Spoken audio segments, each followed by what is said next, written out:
go. Okay. All right, so we do a sound check first.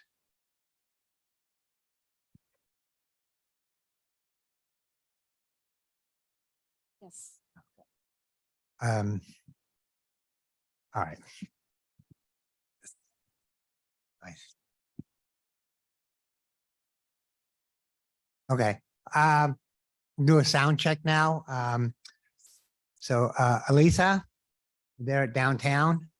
Downtown, can you hear us? Yes. Yes. Excellent. Great. Taylor, are you Polytechnic? Can you hear us? There you go. Like I can hear, we can hear you. Can you not hear? We can hear you. Can you hear us? Yes, we can.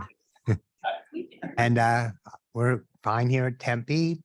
Barry, West Campus, can you hear us? Can hear you well, Greg. Can you hear us?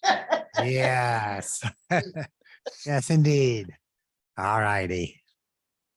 So, okay, so I'd like to welcome the new senators and welcome back to the returning senators.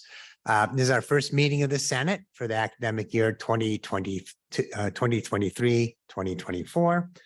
And I would like to call the meeting to order.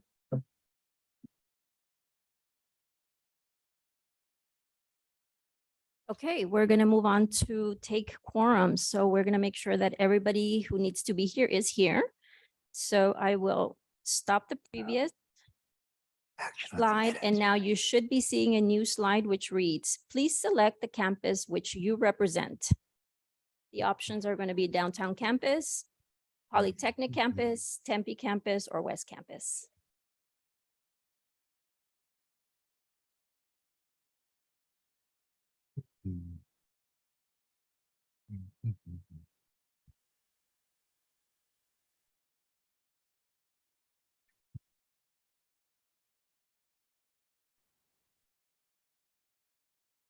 Okay, I'm going to keep it on for a couple of more seconds since I still see kind of low on the response.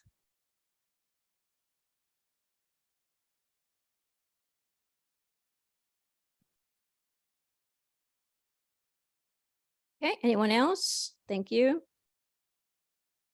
Okay, I'm going to stop the poll.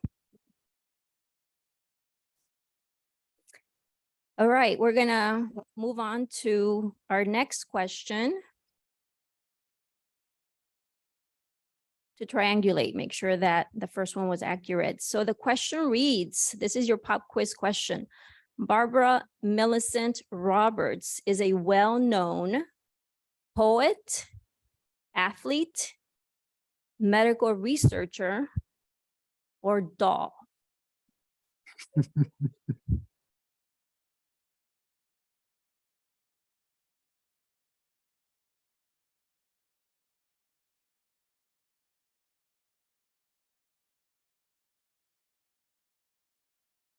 Okay. Yes, some are just getting it now. All right, a couple more seconds and I'm going to end it. Okay, ending the poll. The answer is D. That will be the Barbie doll. We have quorum.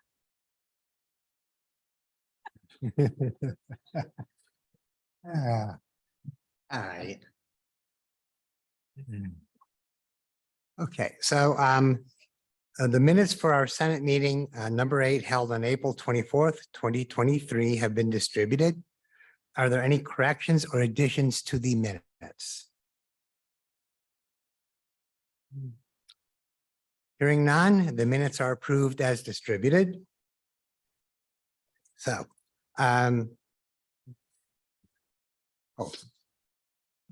this month's Senator Spotlight is on Chris Kieselka.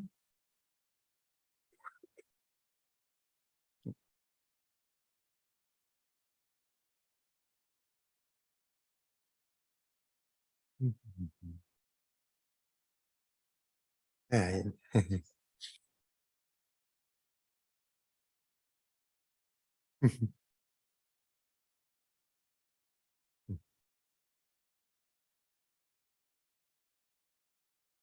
There we go.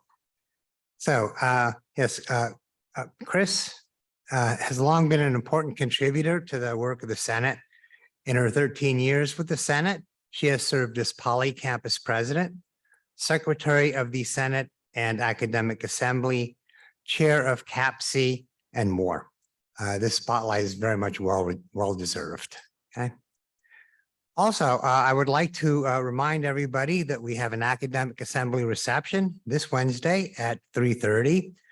And two of our colleagues are going to be inducted as President's Professors. It'd be nice if we could all help them celebrate these accomplishments. Also remind you that as senators, you are expected to attend these, and also please encourage your colleagues to come to them. It might help to remind them that there is free food and free booze, okay? And if a colleague has not received an invitation, direct them to the Senate homepage, and there they'll find a link for an RSVP, and we've extended the deadline until noon on Wednesday. Okay. Now, I expect this year to be an eventful year. We were blindsided by generative AI last spring, but there are a lot of people here at ASU who are actively working on this problem in many different groups. And they're working to help us exploit the positive potential and avoid the possible pitfalls of Gen AI. So you'll be hearing much more about Gen AI in future meetings. The Senate leadership is also planning this year to enhance your ability as senators to act as two-way superhighway of information between your constituents, the administration, and the broader ASU community. In fact, to that end, we'll be sending out a survey soon. And Whitney Hansen from the executive committee will provide more details. Hello. Yeah, just piggybacking off of what he said, we really want to increase engagement and communication between senators and our faculty constituents. And we would love to hear what you're currently doing and suggestions for how to improve that process. So it's a quick, like 6-question survey that'll be coming out in the next week or so. If you would take a couple minutes, we would really appreciate it.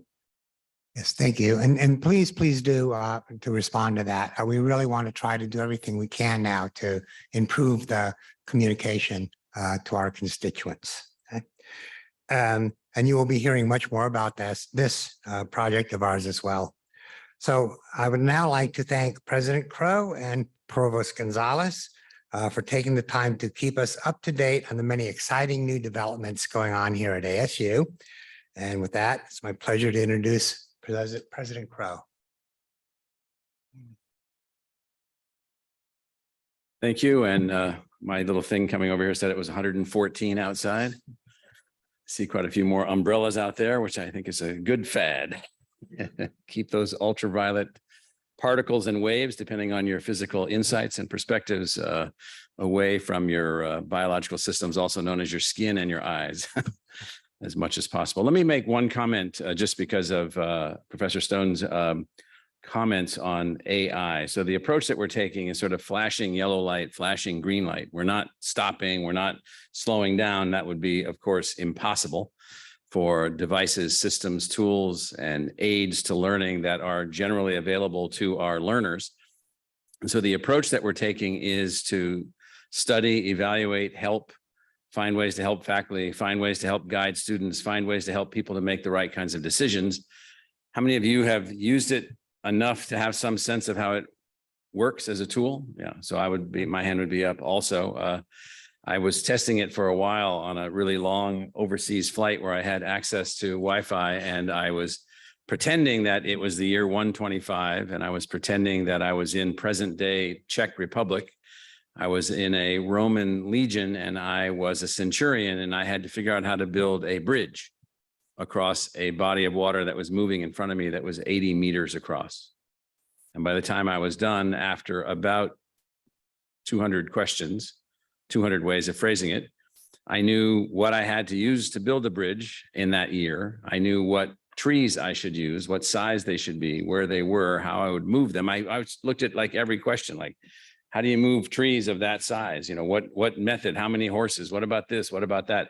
And it couldn't answer every question, and nor did I take it as definitive in anything, but it certainly helped me to conceptualize something that I would literally have no ability to conceptualize whatsoever, given my limited understanding of engineering technology in rural areas of Europe 2,000 years ago. That was a little bit harder for me to figure out exactly what I might want to do. And then I heard recently a member of our faculty here say that they took their last semester's test and asked the exact questions from the test to one of these GPT systems, and it answered all of them correctly. And that person's comment was, I thought, the most appropriate. I'm asking too easy a set of questions. I haven't thought through what I really need my students to learn. And so I think there's going to be lots of opportunities to use these technologies in positive ways, lots of ways in which they might be used in very negative ways. I keep hoping that there'll be a technology for which that isn't the case, but I haven't thought of one yet. Flashing green, flashing yellow, that's sort of where we're headed. Let me say that we're very excited about the opening of the fall semester. We have reassembled our faculty and assembled our students, and it is off to a great start. We have about the same enrollment as we did last year on campus, and substantially more enrollment online. We had some last second enrollment and closing on enrollment issues that we've now gone back and we're analyzing what happened there, where we lost a couple hundred students there or 100 students there or what have you along the way. And it's basically all solvable kinds of things, you know, that are basically coordination level issues and communication level issues, although with one exception. We are one of the most popular universities in the country, make no mistake about that. And the other most popular universities in the country, those would be those not maintaining enrollment, but dramatically losing enrollment, which there are many examples of that. There's a very, very painful story to read about Temple University and some of the things that are going on at that institution right now with about a 20 to 25% enrollment decline and all kinds of other things that are going on, and some other universities in different parts of the country with serious enrollment issues.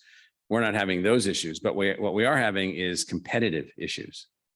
So people are putting down levels of financial aid for students from around the country to come to their universities that are beyond anything we've ever put on the table. We have a very solid brand. We have very solid performance. We have high performing graduates. We have all of those things, but here's the way this trick can work sometimes. I won't mention the universities, but pretend there's a really large public university somewhere in north central Pennsylvania in a rural area, which has state as its middle name. And let's just say that their out of state tuition is dramatically higher than ours. So for a family making a decision about college on an out of state basis, when they're looking at essentially the national universities, we're one of those, and they're deciding which of the national universities they want to go to. Let's say that institution's out of state tuition is $10,000 more than ours, and they end up offering a seemingly massive scholarship with a net tuition return to the university greater than our in-state tuition. I mean, our out-of-state tuition. The family looks like they have gotten this great scholarship for their kid, and that it's a pretty good deal. And so, very complicated area for us is tuition pricing, scholarships, and so forth and so on. Merit-based scholarships in particular. Need-based scholarships for in-state students are basically whatever it takes to help the student to be successful. Need-based scholarships for out-of-state students, we can't take on all of their need, but we can take on some of their need. But merit-based scholarships is where this is becoming a complicated thing. And I know the provost and her team are working on all of that. In our online student activities, we're seeing continued enrollment increases, continued successes, continued movement on all of those fronts. And so that part of the institution is off to a very good start. From a research perspective, we have not submitted these numbers yet, but our FY23, the year just ending, and NSF records research expenditures on a very sophisticated formula, which follows a set of rules and is an auditable thing. I I don't know the exact number yet, but we will be in the range of $850 million of research expenditures, which is probably more than the total research expenditures of any European university, including those in the United Kingdom, just to put that into perspective. It's more than the non-medical research expenditures, or it's more than all but 2 universities that don't have medical schools. We'll be changing that here shortly, but meaning in the next few years, because it takes a while to design and launch one of these, but it's basically MIT, UC Berkeley, and us. And that's the order of those institutions out of the 700. So that's, you know, plus or minus, that's sort of where we're doing in that arena. We had a very good fundraising year. We raised more than $370 million of philanthropy. We have done very well in terms of graduation, students attending our programs. And so all in all, you know, steady as she goes, as they say, the university is doing well. Now, within certain other aspects of what we're doing, it is, you know, very, very complicated. You may not know this, but all major university presidents go to hell. And regardless of your spiritual view of hell, and then, you know, hell in one form or another exists in many of the great religions. And when you get to hell from, at least from an American university, as a university president, you're given 2 things for eternity. One is a medical school. And so we haven't built one yet, but we're about to. And the other, you'll be shocked, is a football team. And so those are the 2 things that you are assigned for your poor behavior on earth for the rest of eternity. And so what we've decided to do is, on the medical school, we have been asked by the Board of Regents and authorized by the Board of Regents to launch a series of things in what we're now calling ASU Health. And I think we sent this out, but if we didn't, we can send it out again, the presentation that we gave to the regents and so forth and so on. So basically what we have said is, and ASU is responding to, we can be of greater value to the health outcomes at a social scale in Arizona. And to do that, we will take on a number of projects, all simultaneously, all drawing from the entirety of the university, and all as uniquely oriented around a new kind of design as possible. So a new medical school built on engineering, a new public health technology school, a new Arizona Health Observatory. Think of that as a way to predict when pandemics are coming and to predict responses, or to outline responses to things that might be coming, and so forth and so on. Significant expansion of our number of graduates in the Edson College of Nursing and Health Innovation, substantial expansion in the College of Health Solutions in terms of research activities and so forth and so on. A public health literacy initiative coming out of our learning enterprise, which is intended to reach the public directly on how to enhance decision-making and so forth and so on. So we're working on all of those things as a part of the ASU Health, that's what we call it, the ASU Health Initiative. And we recently were very, very happy to have the opportunity to appoint Shireen Gabriel as our Executive Vice President for ASU Health. She most recently, in her last job, was the president of Rush Health University in Chicago. Prior to that, she was the dean of the Rutgers University Medical School. Prior to that, she was the dean of the Mayo Medical School in Minnesota. And prior to that, she was a very successful scientist physician, achieving status as a member of the National Academy of Medicine. And so we're building a small team around Shireen of designers and executives that can help us to work with the deans and the faculty and others on the outside to design these programs and to move them forward. So we're very excited about that. Unlike other states, I noticed in Texas, they said they're going to start a new medical school and someone's going to give them $2 billion. Right now, no one's going to give us anything to advance this. The notion is, you guys figure it out and we'll help you if we can. And we're like, okay, we'll take that. That gives us huge design flexibility, huge design freedom, and you'll be kept informed. Obviously, these new schools will have to come back to this body for approval, and we're not ready to do that yet. I will say that what's called the LCME process, that is the accrediting body in medicine, you have to notify them about now to begin a review process that would start a year from now, that would be completed 2 years after that, just for accreditation. So it's a 3-year process. And so there won't be an open medical school, all things being equal, at least until 2026. And so that's at the fastest possible speed. And along the way, we have to find a faculty, join with some of our own faculty that are already here, find the resources, build the facilities, make all these things happen, build the partnership. And quite significantly, we have to find, even before that, the medical partner. So no medical school can exist without a hospital partner. Since we don't own a hospital, we have to find that partner. And we have to find a partner that then will also allow us to work with all of the other medical partners that we already have, like the Mayo Clinic, like our centers with Banner, like our work with the Barrows Neurological Institute, with Dignity Health, like our work with Phoenix Children's Hospital, and so forth and so on, because we have teams of ASU people working in all of those organizations. If you're neonatal in need child or grandchild ends up at Phoenix Children's Hospital with a heart about half the size of my thumb, and that heart needs to be operated on to save that child's life, you can rest assured that ASU engineers are involved in that with the physicians through every tool that you can imagine in terms of 3D printing and imaging, so that small, tiny, tiny, tiny little hearts, which have to then be surgically operated on, can be practiced. Not a heart, exact replica of that heart. And so we have all these things that are going on right now, which I think are quite substantial. So all of that is underway. You might have noted that for 40 years or so, we were a part of a 100-year plus organization called first the Pacific Conference, then the Pacific 8 Conference, then the Pacific 10 Conference, then the Pac-12 Conference, and now the don't know. And so it's kind of funny and worth noting that, and I say this to the folks that cover the sports media is heavily driven off of what they write, off of rumor and what somebody says and what they think they might say and what they think they might do.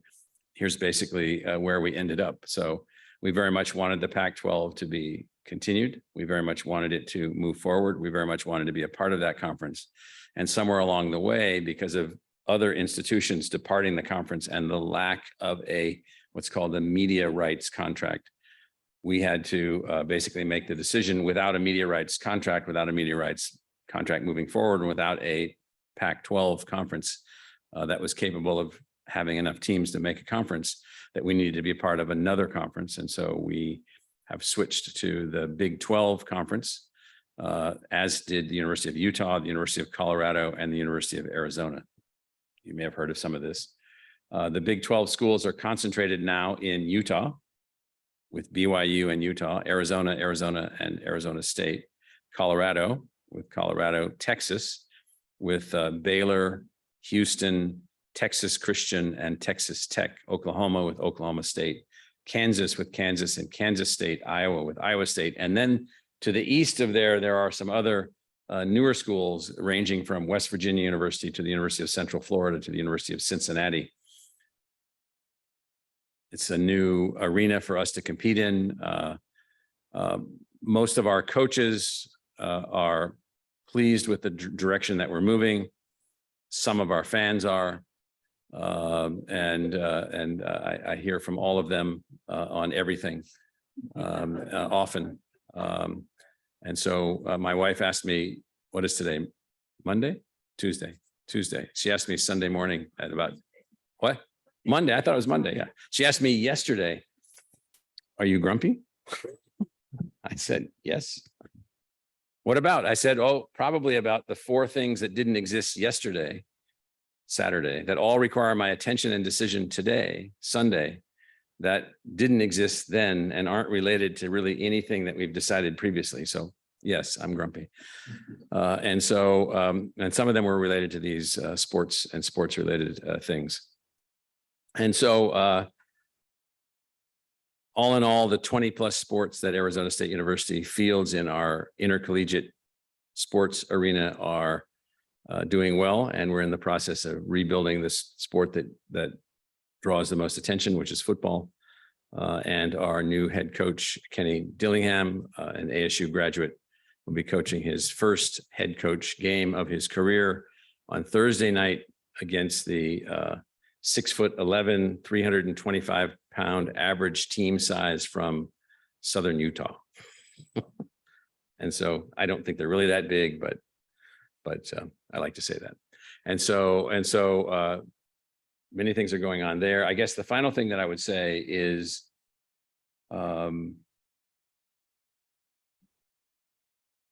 it's related to this thing that I've spoken about before, which is this angstiness that's out in the broader society.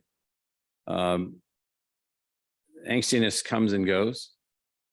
It usually results in the final stage in positive growth and development for our country, almost always, if you look back through our history, sometimes painfully, but nonetheless, it does.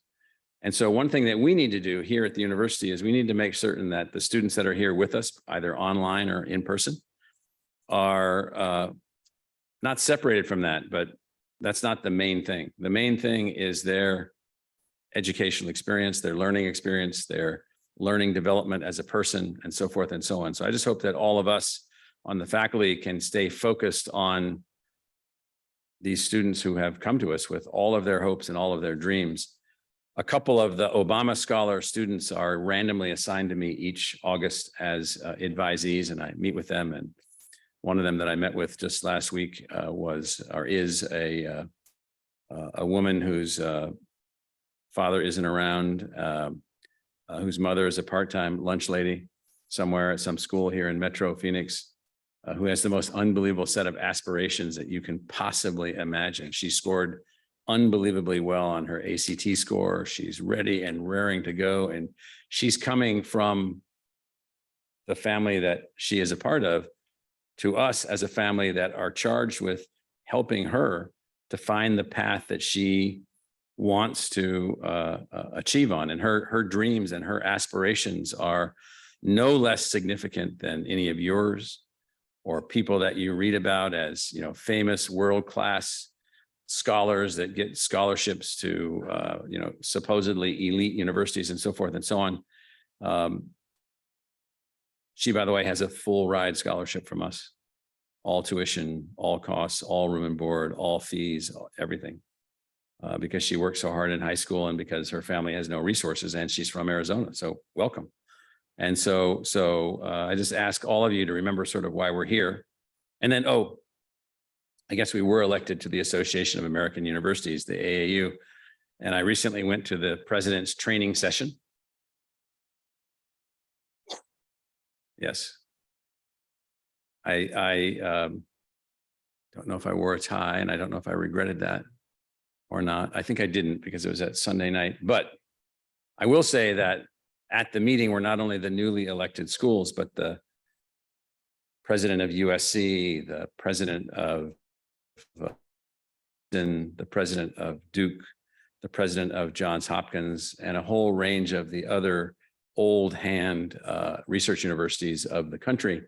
And they were effusively positive about the fact that somehow they could finally see that we were also a research university of the highest order, even with 93,000 online degree seeking students and 80,000 students on campus, give or take, and lots and lots and lots and lots and lots of students that came from hardworking situations where they got a B+ average in high school. And yes, we still admitted them. And so one of the chancellors, who will go nameless, said to me, finally, we've been fighting to get you in here for like 10 years. And I don't know if she said, you don't always make it easier for us, meaning me personally. But we finally got the message, and we finally understand that ASU is one of these really important research universities. And then we spent time, talking about dining etiquette, and no, I'm kidding. And so they were very, very gracious in their welcoming us to this cadre of universities. And I think that it will give us a group of institutions that we're working with. I want to honor our faculty and thank our faculty for working at the same level of creativity and scholarship that all of the other universities that are there. The big issue that they had with us, for what it's worth, is what they called scale. So they wanted to, they basically said, well, you have so many faculty, 2,000 or so tenure track faculty members and thousands of other faculty members, career track, and other faculty members that are here. And so your scale is so large, your research number should be, $40 billion a year. Not, I'm making that up, but meaning that if you're going to let in Dartmouth and you're going to let in Brandeis and you're going to let in Princeton with much smaller faculties, they wanted our faculty to be equal to the competitiveness of their faculty. And so years ago, I had said to them, but we have a lot more students. And their response was, that's your choice.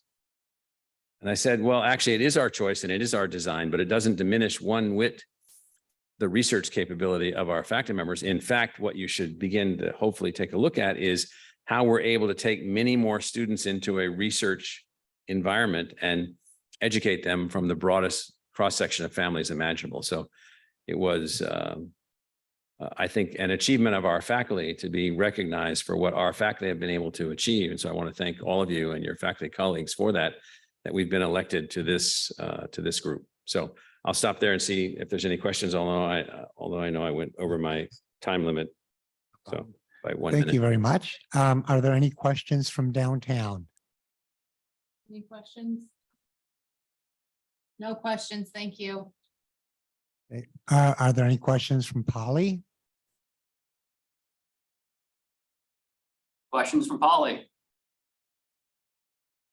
Okay, I see we have a question here at Tempe. Hi, President Crow. I'm Dave Wells. I want to first give you a preface about a couple things. Back in 2004, I was a lead organizer of a memorial to the people who died in the Iraq War when we had the presidential debate here. And at that time, you actually thanked me. It was a quiet place on campus when we had all this chaos going on. And today I'm on the board of directors for the American Friends Service Committee, which is a organization that was founded in 1917 to provide service for Quakers, alternative service from World War I. In 1947, with its English counterpart, it won the Nobel Peace Prize for its relief work after World War II. And today it's a $35 million nonprofit that does domestic and international programs. I got concerned on July 28th when I saw a news release from ASU that said you were partnering with Raytheon. I consider Raytheon to be one of the most odious corporations in the country. It's been documented many ways.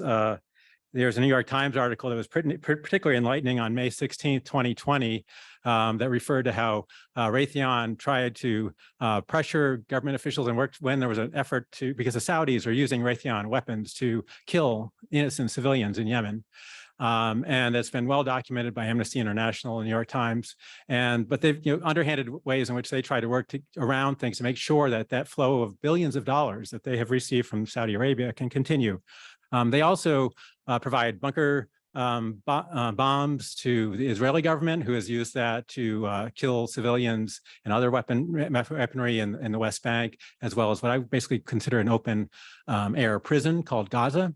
And I find these, and there are other things I could go on, but the question I have for you is what kind of vetting do you do when you're trying to consider partnerships? Because I find this one quite appalling, in my opinion. Well, I appreciate the comment and the precision of your comment, and I'm familiar with the organization that you are talking about. My wife went to a Quaker high school in Washington, D.C. And so Raytheon is a legal, legitimate, significant corporation, which some of its assets are used in the defense of the United States, and we are supportive of them in those pursuits. The use of their assets outside of the realm of legality is cause for concern. And so I don't know where that is in terms of their particular conduct or the conduct in Saudi Arabia or the conduct in Israel or other places relative to the weapons that they also make in addition to the other things that they make. But we have not chosen, at least at this point, and I'll come to the specific of your question, to not partner in the defense of the United States with either the government or the corporations that then lead that. And I'm going to be very blunt in weapons development. We do have weapons-oriented research at ASU, and we have worked with, and some faculty continue to work with weapons-oriented companies, or companies that also, among the things that they do, like Boeing, like Raytheon, like Lockheed Martin, like Northrop Grumman and others, we have activities with all of these companies. And so the way that we work with them is how can we be supportive of their legal mission and their legal purpose? Now, we might disagree, that is you and the institution, about how we should monitor what goes on with what these companies do. And so what I will do based on this question is take a look at, and maybe you could send me the details of those other points that you've made.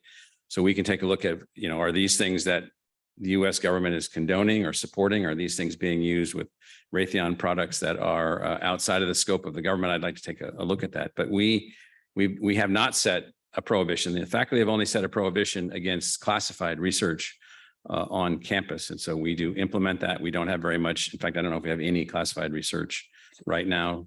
Do you, Nancy? I don't think we do. And so unlike the University of Maryland, which has entire facilities devoted to classified research, and other universities, MIT and others, we don't. Now, to your broader question about vetting, so the vetting goes to, who is a legitimate, legally chartered corporation in the United States participating in the development of these things. And that's basically our vetting process. We would not work for such companies that were not a part of what we're doing here in the United States to defend the United States. And so that's the process. It's a simpler process than perhaps you might wish that we had, but that's the process that we have. Okay, well, thank you. And then if you can get me the details, I will look into that. Okay, thanks. Thank you. Okay, I don't see any more questions from Tempe. Any questions from West? Oh, thank you. Okay, great. Thank you, President Crow. Okay, thank you. Yes. Have a good semester.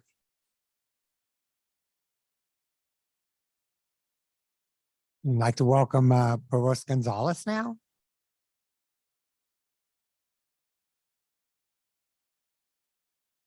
So I never know what President Crow's going to cover. So sometimes I overlap with him. I'll just sort of work around it.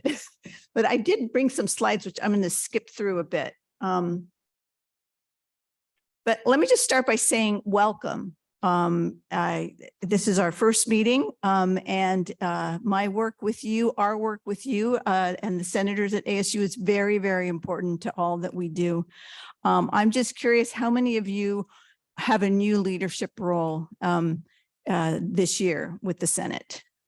Okay, couple here. How about, whoops, we can't see in the other rooms. Anyway, welcome to you especially. A lot of times I will see you in these meetings. We're lucky to have President Crow with us today, and he'll come at least one other time, but I will be here every meeting.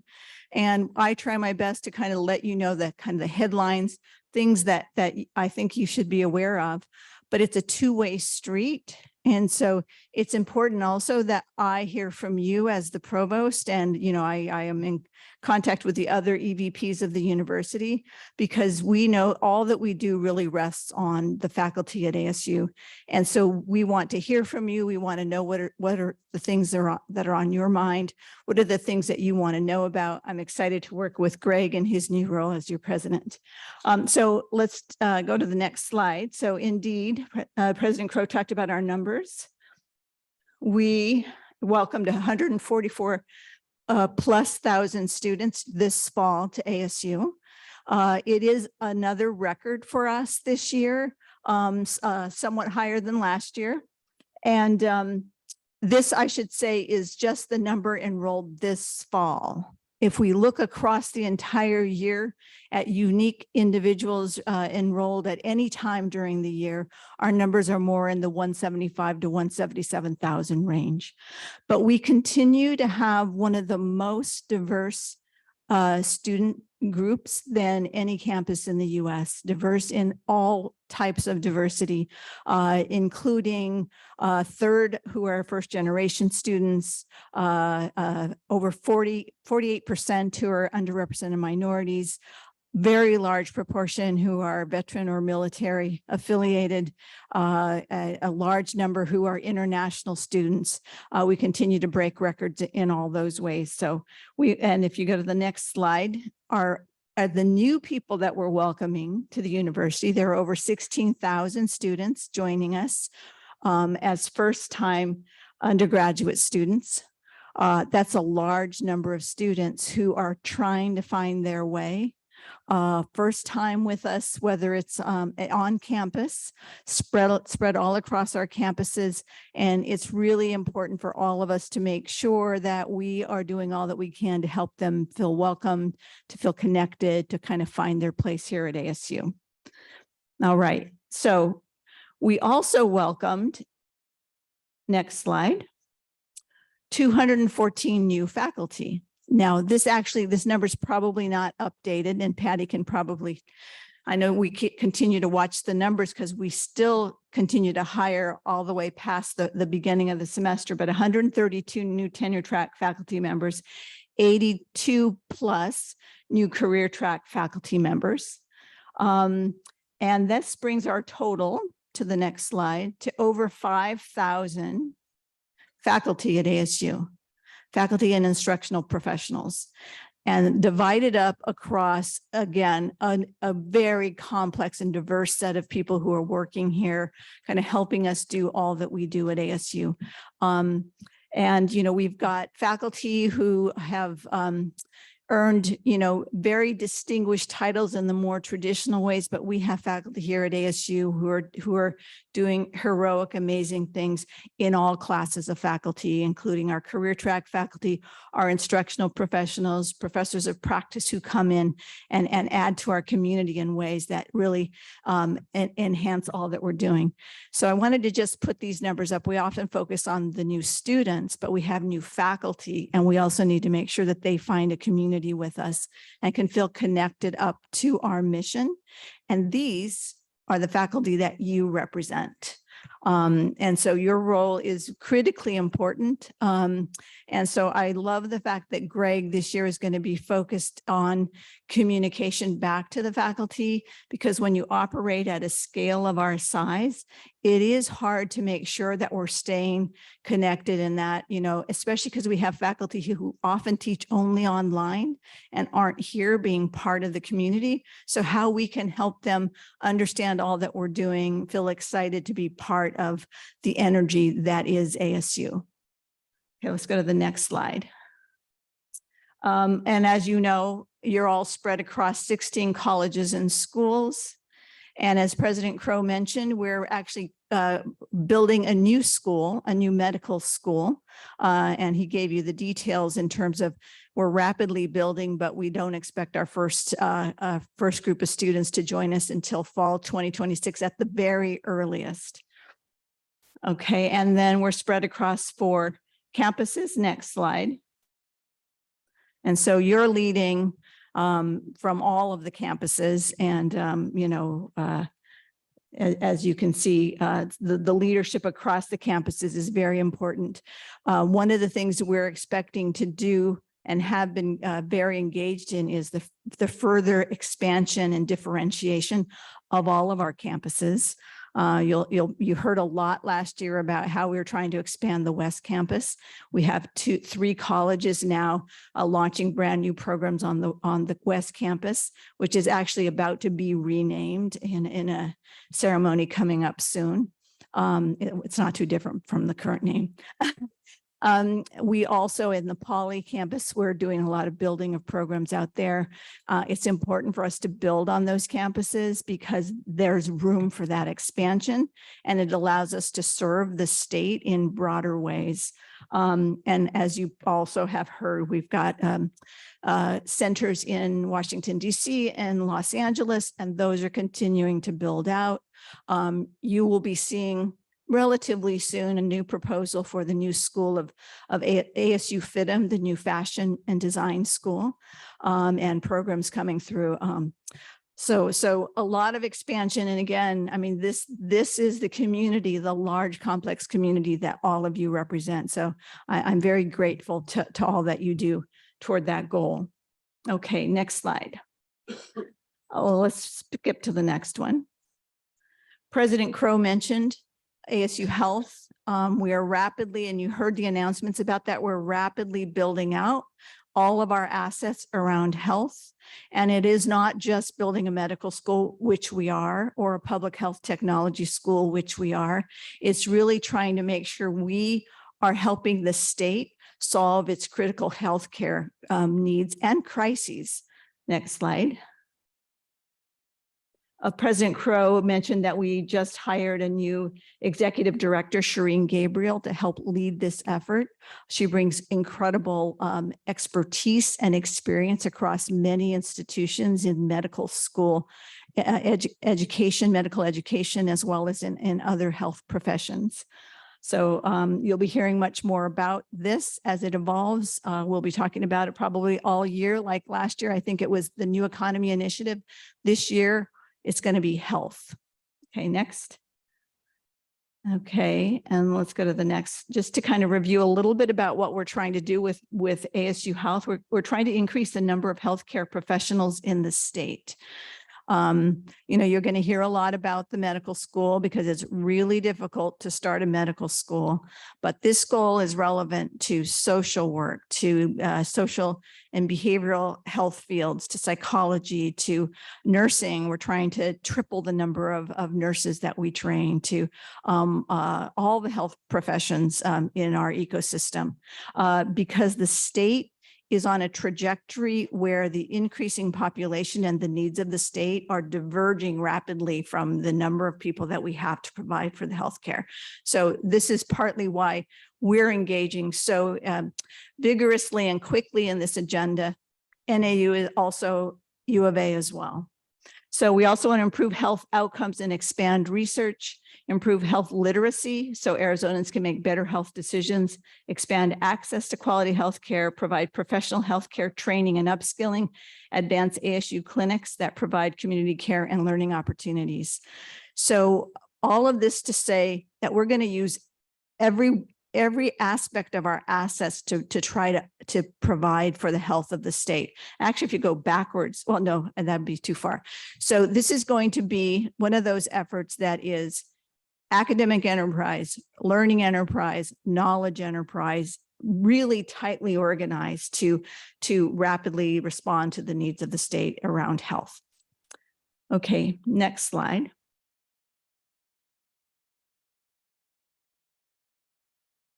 I want to just talk a little, mention a little bit. President Crow mentioned that we were elected into the AAU, which is a wonderful, long overdue accomplishment. And as he said, you know, it's been a while, there had been some time while we've been waiting to kind of be elected into the AAU.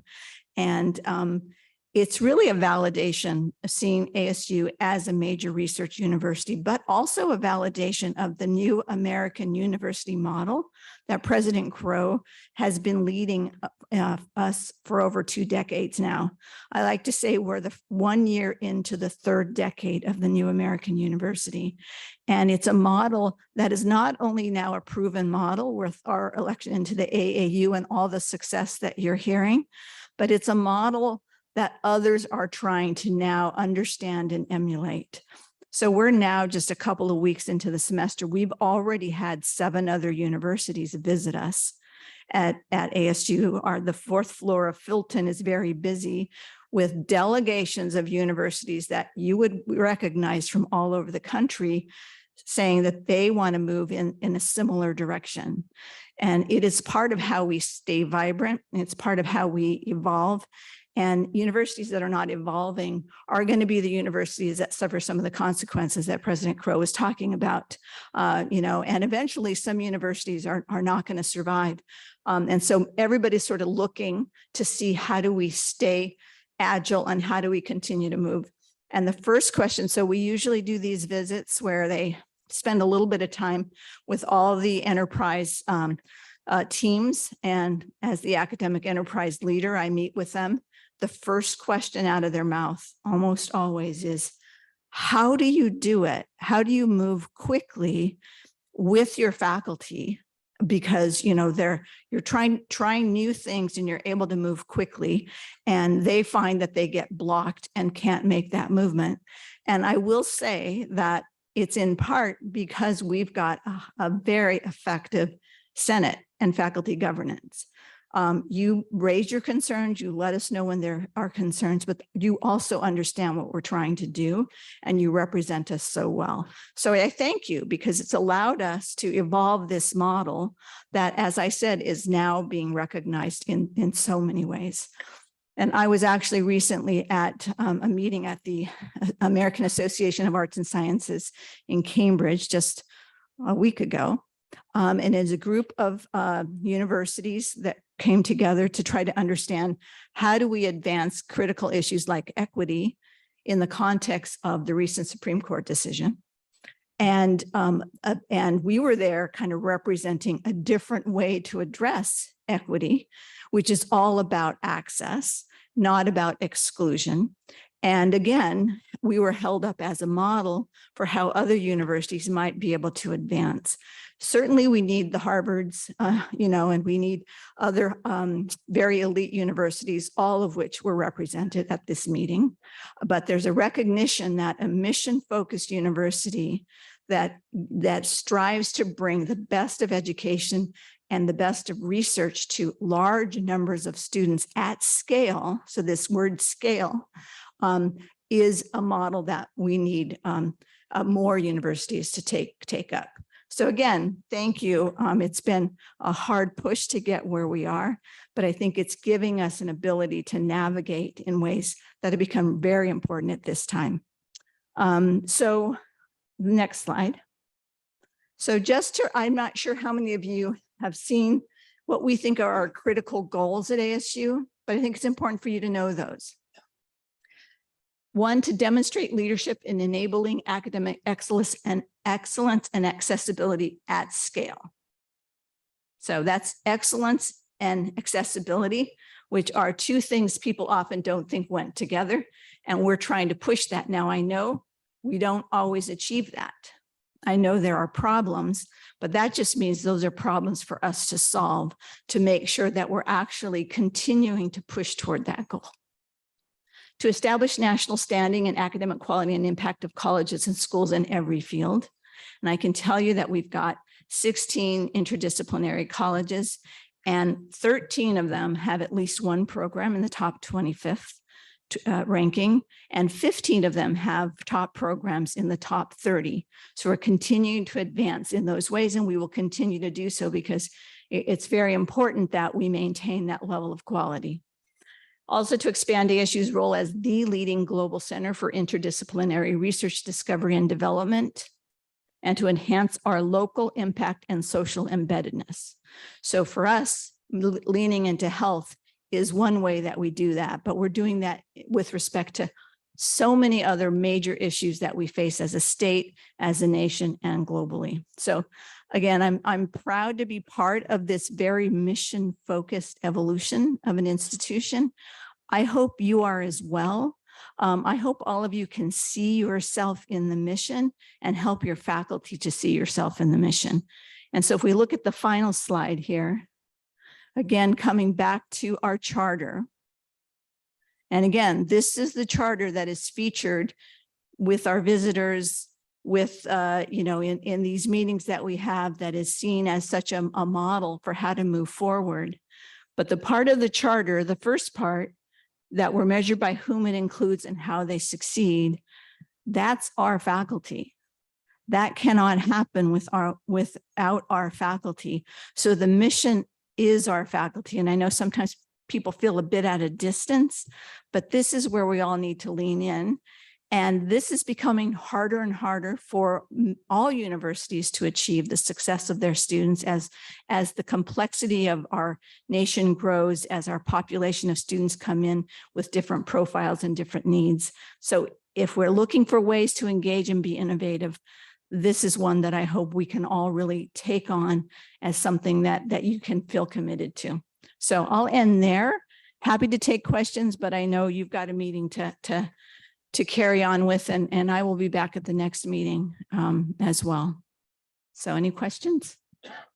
Let's start with downtown. Thank you. Thank you very much. Polly? No questions. No questions here. Okay, I don't see anyone at Tempe. Any Okay. questions from West? Yes. Can they hear us? Yes. Yes. My question is, what did you say about renaming? Were you talking about ASU West, and when will that be?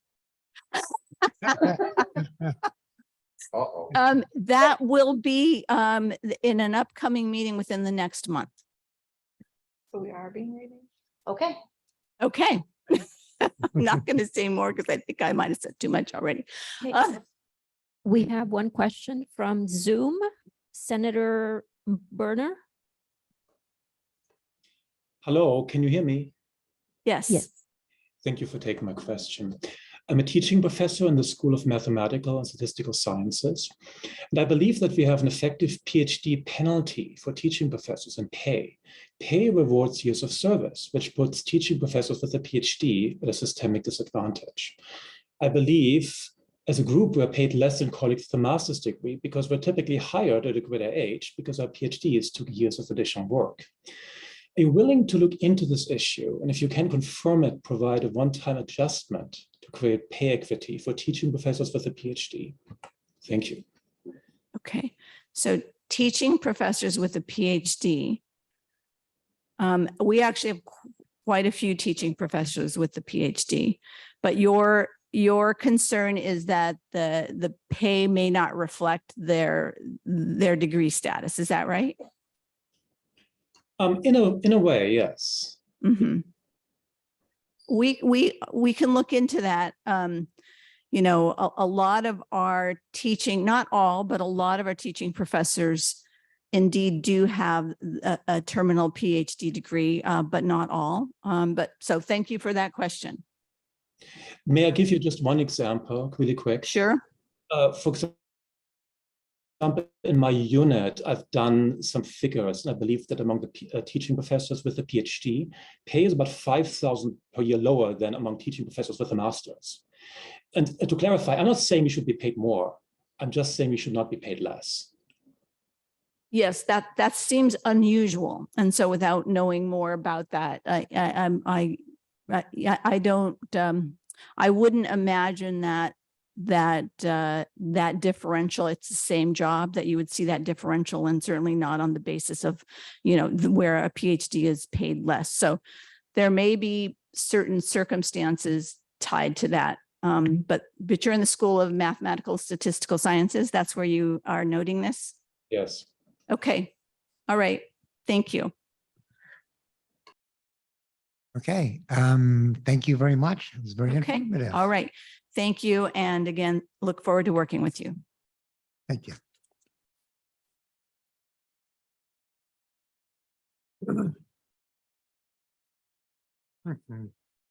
We have two additional reports. First is my report on the academic assembly elections from last spring. And this report is in response to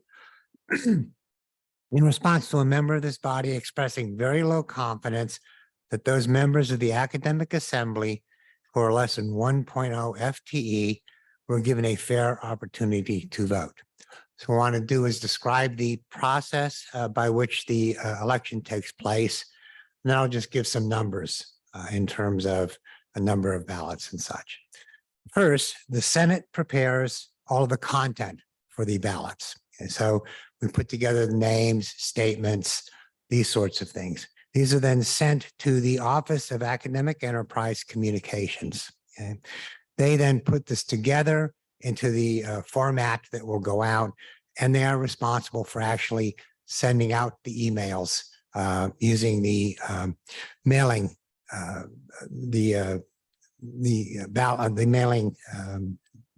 information that they have for the academic assembly. Okay.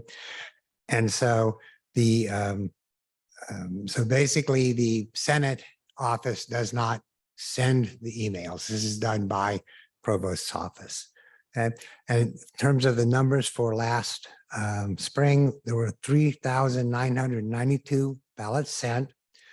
2 were soft bounces due to email address changes.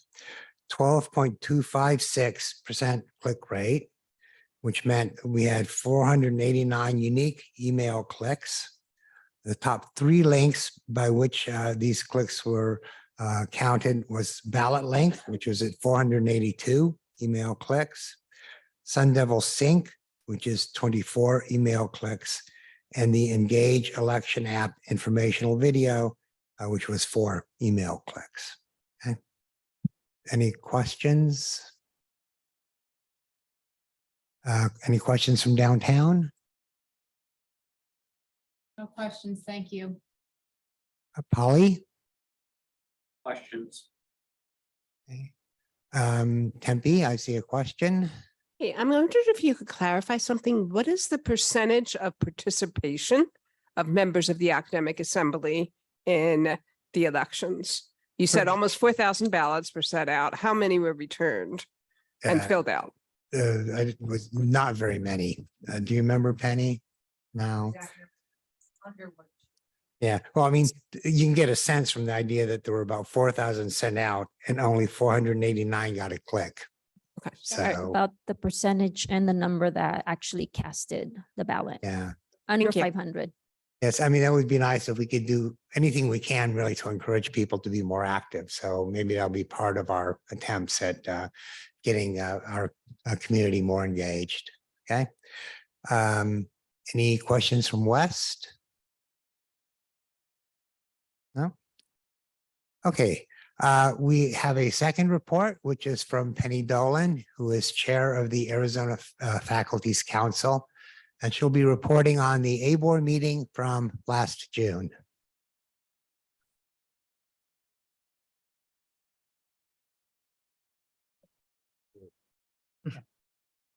All right. By the way, just one thing on the end of what Greg said. Come on, guys, we got to get people to vote. And I mean, in society, but here. So please, that old Doublemint commercial, I'm showing my age, but if one person gets to the next person, gets to the next person, gets to the next person, get them to vote. Okay. All right. So I'm here to talk about AFC and ABOR. And the reason why is in an unusual situation, I have been asked to stay on an extra year as the Arizona Faculty's Council Chair. So you'll be hearing from me on this. So pretty much, next slide's fine. What is the Arizona Board of Regents? And this is right out of their statement on their site. And it's important that you understand their relationship to the 3 universities. And it's the Arizona State Universities are under the jurisdiction and control of the Arizona Board of Regents. The board is a body corporate with perpetual succession. So it's constantly being reapplied. The state universities are operationally independent from each other, but together with the board, they comprise the principal components of the system of coordinated governance of Arizona's public universities. Basically, they manage us to a certain degree to things that happen. And that's important to pay attention to that. So where do we come in to this? The AFC, so the next slide, please. So the AFC, which is the Arizona Faculty's Council, we are the coordinating body with representation from each one of the 3 universities. We attend, and they just made new names for the committees. So it's now the University Governance and Operations Committee, which might sound kind of dry, but it has a direct impact on you and us, okay? So it is pretty important. So we attend that meeting and pay attention to that. We also have a seat at the table for the public board meetings. And we deliver a report at the public board meetings that concern all the universities. So I think it's really important to understand that I don't go there just to talk about ASU. And if it's an AFC council chair from U of A, it's not just about U of A or not just about NAU following. It is aggregate. It is the three of us that we need to represent. So I simply kind of corral the comments from all three universities. We just redid, well, actually, why don't we go to the next slide and I'll talk about that. By the way, the meetings of the Board of Regents is public. And you can go in, I urge you to visit the site so you can watch the board meetings. They're more exciting than they sound. Okay. So on June 15th, the AFC ABOR report, which again covers all three universities. As you can imagine, DEI was a real big topic right now. It has there are many universities, there's an outright assault on even acknowledging that. And I'm not going to go into all that, but you're all well aware of it. We are standing our ground. Each university, the three public universities in the state, we made statements in support of DEI. Put it right out there. We also discussed tuition costs and improving food and housing security for students. We actually had a report from the student regent about that. We also discussed Gen AI, generative artificial intelligence. And there have been certain things that have happened with this. So NAU has a task force on AI. U of A has formed something at the provost committee level. And ASU, and I'm really proud of ASU. I've been watching, it's hard keeping up with it, but we have done so many things. We have a myriad of initiatives. We had the first prompt engineering course, which Andrew Maynard did a fantastic job with. In addition, the Office of the Provost, in partnership with EdPlus, Enterprise Technology and Academic Units, developed the Generative Artificial AI course for faculty and staff. How many of you, and I'd like to know from the other campuses, how many of you have put that course on your dashboard? That's it? Guys, come on. I'm serious. You want to know where the resources are? You want to know what we are doing with AI and have an intelligent response to it? They worked really hard. It's a great, great course. There's no grades, don't worry. Nobody's taking attendance, but apply for it, put it on your dashboard. It's really an excellent, excellent course, and you should be encouraging all your programs to log into that. And okay, that's enough on AI. Then the next one.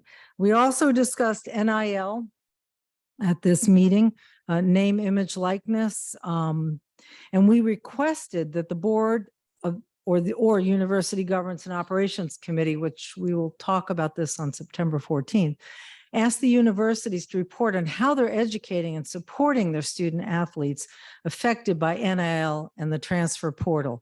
Some of you, this might be like, I have no idea what you're talking about, but this is an issue with student athletes sort of coming and going through the system based on remunerative situations. So it's kind of important. The AFC bylaws were updated first time since 2014, just like our Gen Ed stuff, right? And then we welcome Fred Duval into his new role as the chair of ABOR. If you have 15 minutes, I'll ask from all of you, just visit the ABOR site and just run through it. Just see what it is. If you find it too boring, don't go back, but it affects you. It's very much, you are at the effect of it very much. So please pay attention. Did anyone have any questions? Should we go to Yes. downtown? Any questions from downtown? No, thank you very much. No, okay. Okay, Polly? Questions here? All right. Okay, looks like we do have a question from Tempe. Yes, great. Hi, Laurie Suff. I represent Barrett, the Honors College. I have 3 questions. free. One is, are you going to pay us to take this course on AI? No, of course not. Okay. Two is, will there be a new seat on ABOR? Is there an opening coming up? You mean for a regular member? Yes. Well, For Fred region. just took over chair. I'm not, I don't know, but you can find that out on the website. But actually, can I go back to your first question real quickly? You should have, intellectual curiosity is a very valuable thing, especially things that affect our lives. Would I love to be paid for everything I do? You betcha. I'd be retired already, but I'm not. But regardless of compensation, you really should pay attention to what's happening to AI because it's affecting every one of us here. And I'll check on the board stuff. I don't know that a seat's rolling. We're going to have a new student region. I know that. There's usually one per year appointed. Right, but so Lindell stepped in. I'll check that out, but it's on the site.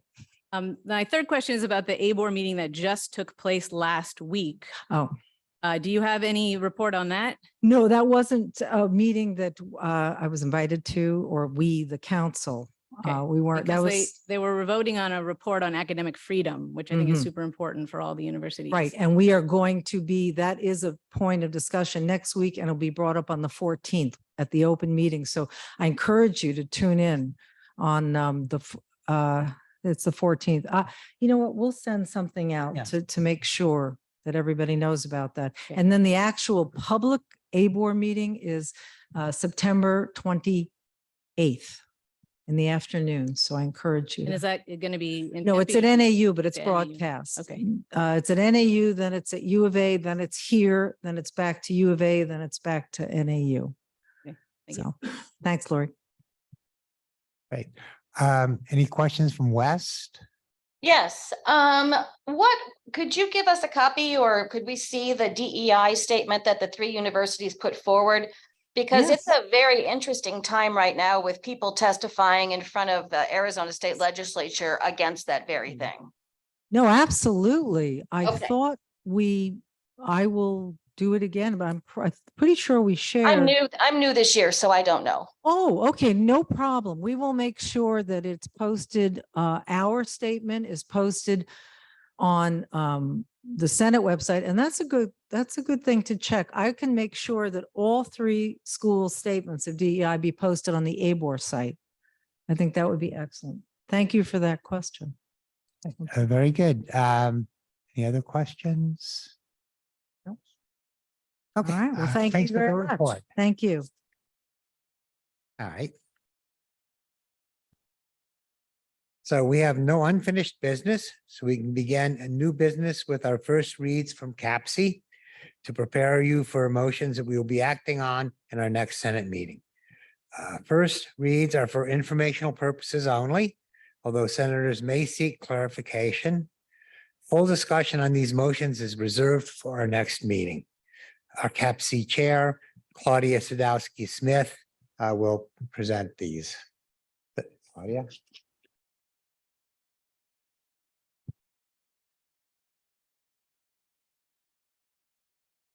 Seems like a long way to walk up here. Sorry. Hi. Okay. I'm Claudia Sadowski Smith. I'm a professor of English, and this is my second year as the chair of the CAPSI committee, which is a committee that's made up of members, representatives of all schools and programs throughout the university. We meet every Thursday, once a month. And our next meeting is coming up in September, actually. And so there's enough time for you folks or anyone else to give me feedback on first reads. What I do is I do first reads, which are proposals that come that will be discussed in CAPSI and our next meeting, which will be actually September 28th. All the motions that we discuss relate to degrees and certificates, minors and majors. We do not discuss individual course proposals. That's a different process. But everything else we discuss and vote on in our meetings. So these motions that I'm going to be reading to you today are first reads. That means they're going to come back to you as second reads to be voted on. So now is an opportunity for you to actually contact me if you have any issues or any concerns with any of these motions. Send me an email or to Professor Stone, and then we can address that between now and the time that we're actually meeting in September. Okay, so the motions coming up are the following. Motion 2024-02, request from College of Health Solutions for the disestablishment of a graduate degree, MIHC in integrated healthcare. Motion 2024-03, request from Ira A. Fulton Schools of Engineering, School of Manufacturing Systems and Networks for the establishment of an undergraduate degree, BS in Robotics and Autonomous Systems. Motion 2024-04, request from Ira A. Fulton Schools of Engineering, Dean's Office for the establishment of a graduate degree, PhD in Robotics and Autonomous Systems. Motion 2024-05, request from Thunderbird School of Global Management for the disestablishment of a graduate certificate, Global Development. Motion 2024-06, request from Thunderbird School of Global Management for the disestablishment of a graduate certificate in Global Marketing. Motion 2024-07, request from College of Integrative Sciences and Arts, School of Applied Sciences and Arts for the establishment of an undergraduate degree, BA in Applied Military and Veteran Studies.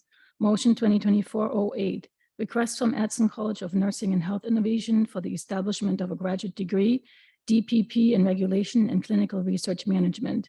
Motion 2024-09, request from New College of Interdisciplinary Arts and Sciences, School of Social and Behavioral Sciences for the renaming of a graduate degree from MA in Social Technologies to MA in Social Data Science.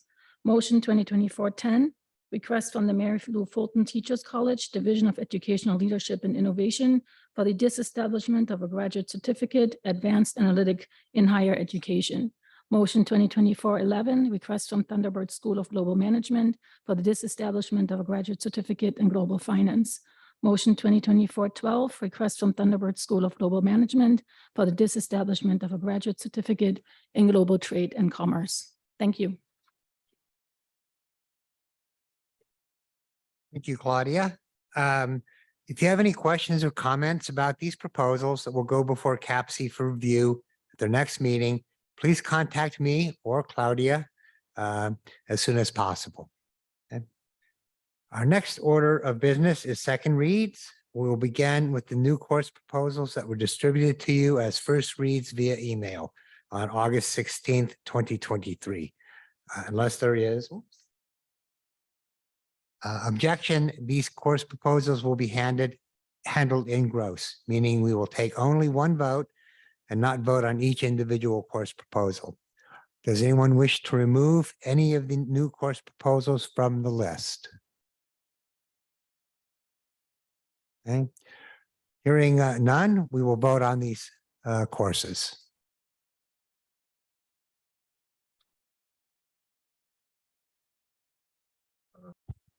Okay, you should have the poll open in front of you. And it is motion, new course proposals. Do you approve of Senate Motion 2024-01, new course proposals in gross? The options are yes, A for yes, B for no, or C to abstain.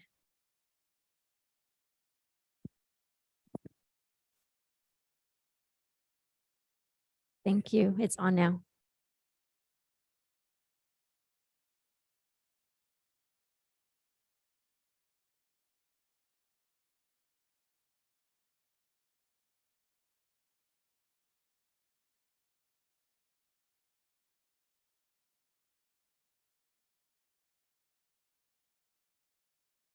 Couple of more seconds.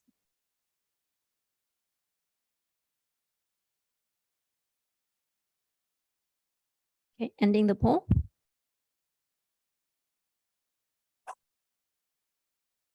The motion passes with 96 votes, which is 98%. Okay, we now have 5 motions that have passed CAPC review and were given a first read in April. Unless there is an objection, these motions will be handled in gross in order to save time. However, if senators have the ability to remove specific motions for discussion and voting once the motions are read. Claudia?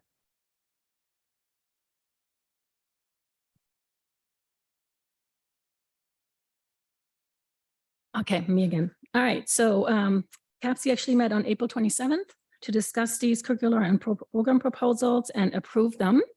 And so they're now presented to you for your consideration and vote. Motion 2023-69, request from the College of Liberal Arts and Sciences, School of International Letters and Cultures for the disestablishment of an undergraduate certificate in classical studies, Latin. Motion 2023-70, request from the College of Liberal Arts and Sciences, School of International Letters and Cultures for the disestablishment of an undergraduate certificate in classical studies. Motion 2023-71, request from the College of Integrative Arts and Sciences and Arts for the establishment of an undergraduate degree, BS in Project Management. Motion 2023-72, request from the College of Liberal Arts and Sciences, School of Historical, Philosophical, and Religious Studies for the name change of an undergraduate degree from BA in Asia Studies to BA in Global Asia Studies. Motion 2023-73, request from the College of Liberal Arts and Sciences, School of Earth and Space Exploration for the name change of an undergraduate degree from BA in Earth Environmental Studies to BA in Earth and Environmental Sciences. Thank you. Thank you. Again, these 5 proposals have been reviewed and passed by CAPC and brought to the Senate as motions for your final approval. Does anyone wish to remove any of the motions from the gross list for individual discussion and voting? And hearing no such request, we will vote on these motions in gross.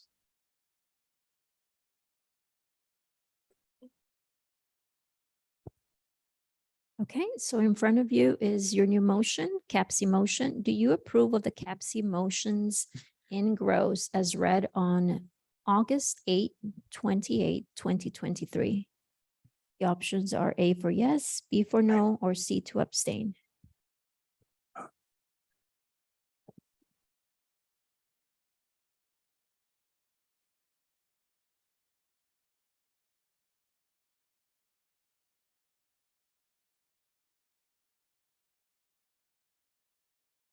Okay, we're going to be ending the poll.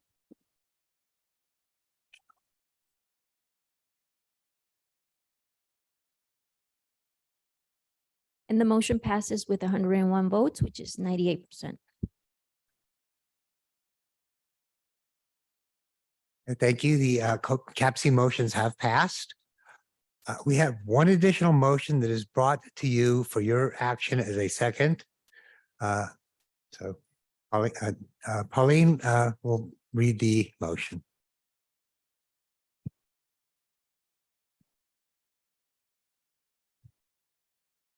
Thank you, Greg. In order to increase consistency related to Senate service and leadership, the University Academic Council is proposing a revision to the University Senate Constitution and bylaws as follows. For Article 2.A.1.H, item H was added related to membership of the Senate. This is how H reads. Only full-time members of the Academic Assembly, that's in brackets 1.0 FTE, faculty in a phased retirement program, or the Emeritus College representative are eligible to serve as senators. For Article 2.B.4, item 4 was added to the section dealing with Senate leadership. Only full-time members of the Academic Assembly, brackets 1.0 FTE, faculty in a phased retirement program, or the Emeritus College senator are eligible to serve as Senate officers. For bylaw 1.B.2, a sentence is added to bylaw 1.B.2 related to service on the grievance committee. Only full-time members of the Academic Assembly, brackets 1.0 FTE, or faculty in a phased retirement program are eligible to serve as members of the academic grievance committees. Thank you.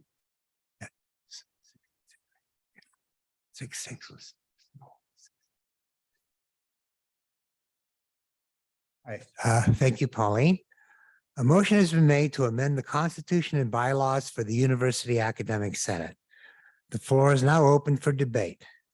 According to Robert's Rules of Order, all debate is limited to 10 minutes per person. Please state whether you are for or against the motion and your reason. All senators will be given one chance to speak initially.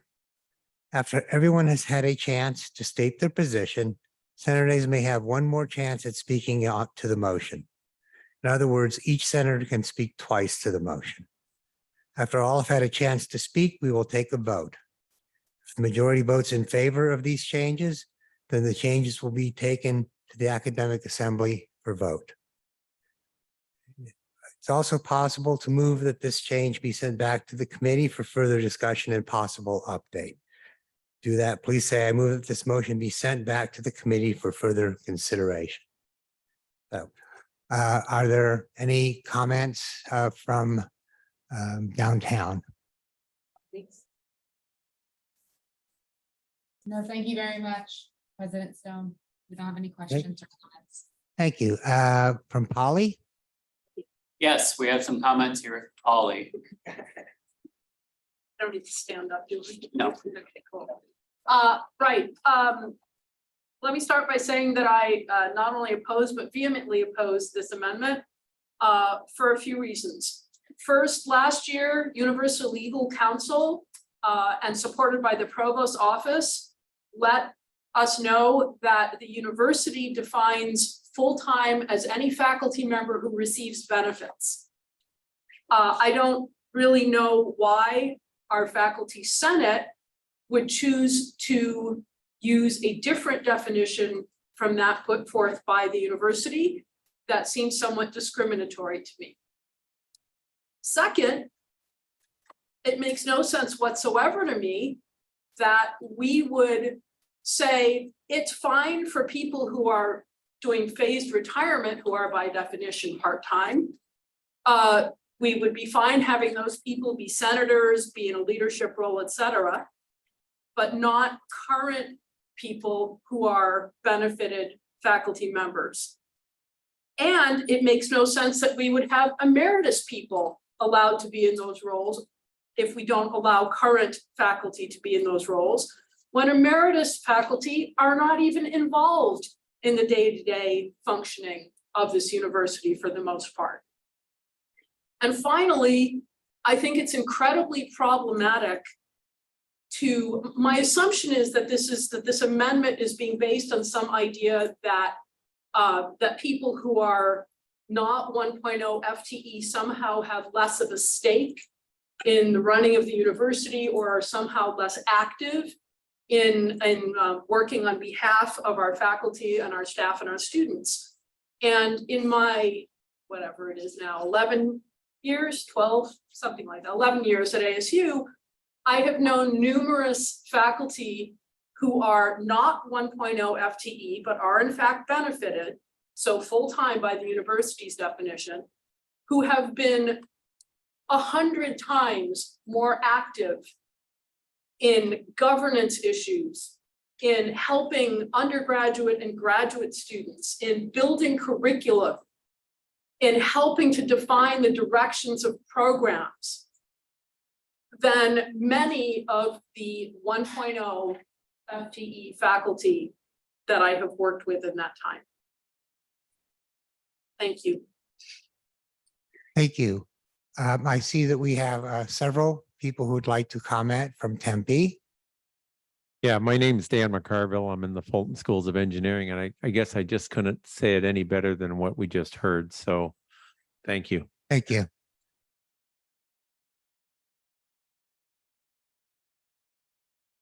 Hello, my name is Spring from the Department of English, and I also do not support this proposal because but for many of the same reasons that my colleague at Polytechnic mentioned, including the fact that anyone who's benefits eligible, I believe is already committed and putting in the work, right, at the university.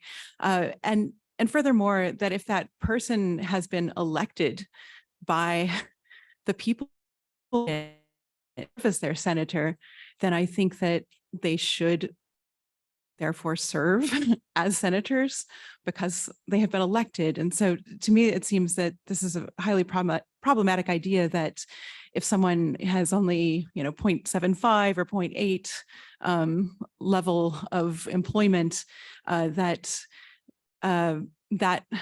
their voice and their capacity and their ability would be removed simply because of that, that level of employment. So I hope that made sense. Thank you. Thank you.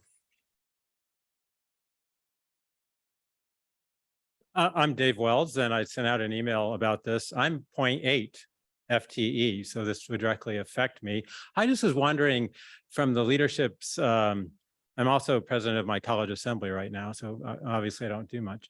But I was wondering from the leadership's perspective, do you have a list of how many people in the Senate last year were under 1.0 FTE and how many this would affect? Do you have a list right now? You obviously knew about me because I brought the whole thing forward because my voting rights were rescinded by my dean in retaliation for my speaking up for my faculty and students. But did you know of anybody else right now who would be affected this other than me?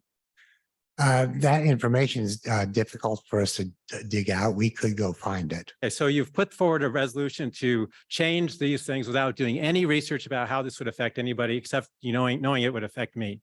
This was not aimed at you, sir. Thank you.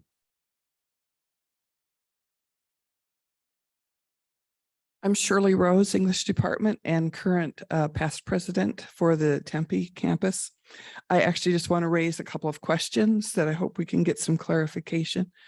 I'd like confirmation that this is not retroactive, that anyone who is a up to now duly elected senator remains a duly elected senator for the term they were elected to. And also ask about if we can sort out membership on the Senate from the University Senate from membership on various college senates. So those are questions. Okay. Yes, this would not be retroactive. So anybody who was currently serving would serve out their term. So there's a grandfather clause. And secondly, this only affects service in the Senate and Senate leadership. It does not impact anyone's ability to vote in academic assembly elections or in any kind of elections for any kind of college activities or so. Yes. Hi, Laurie Stoff again from Barrett the Honors College. I also want to express my opposition, my strong opposition to this. For one, I think we need to think about the implications of this on career track faculty who do not often get to choose the terms of their appointments. So maybe they want to be 1.0 FTE, but they cannot. And the university only caps adjuncts, what we call faculty associates, at 0.49 FTE precisely because they do not want to pay them benefits. It's not a choice that these people make. That maybe there are some, but for most, it's not. And I would just like to remind us of our charter, which is to be inclusive rather than exclusive. And that we're in a time when we are trying to give more voice to career track faculty and to make sure, since they are now the majority of faculty and do the bulk of the teaching, that they have a say in shared governance, that this measure would be a step backwards. Thank you. Hey, I'm Sarah Bomarsich. I'm from the School of International Letters and Cultures. I also do not support this motion. And while I'm in agreement with a number of the things my colleagues have already said, I want to express a couple more points. One is, again, this is a problem for career faculty. The notice of appointment I get, the renewal letter I get, they say things like dependent on enrollment. So yes, I could be knocked down out of full-time and could not represent my unit in the Senate. Second, I'm also the presiding officer of the College of Liberal Arts and Sciences Faculty Senate this year. We set our rule of eligibility at half FTE. And I will tell you, we have suffered no decline in leadership as far as I can see in the College Senate. So I don't see why it needs to be different from the University Senate. In general, I'm confused about the rationale for this, and I would need to see a much stronger one to vote for this. It says, given the importance of faculty leadership position, faculty who hold such leadership positions should have full-time status. There's no line between A and B there. It's just sort of two clauses glued together. No offense to whoever wrote this, sorry. But it seems to me a more logical conclusion would be, given the importance of faculty leadership positions, the faculty who represent their units in the Senate should be as diverse as possible in terms of rank, status, whether it's full-time or part-time. I am not, Madam Parliamentarian, can I propose an amendment or a motion at this point? I don't have your experience.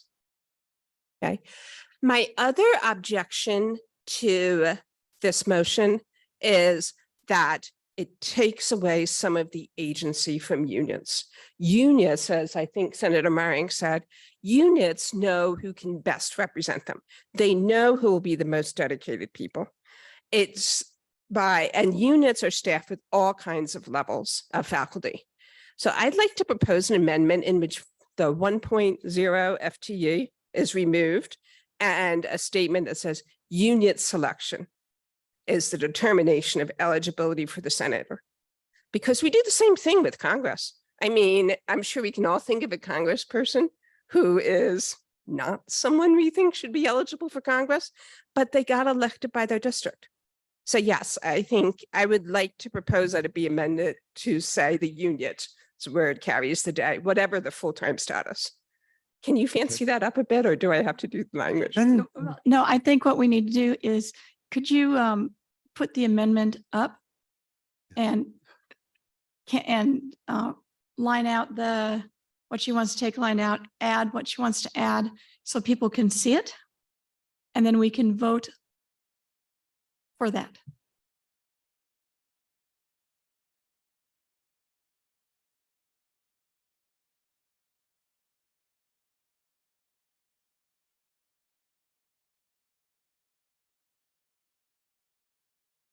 Okay.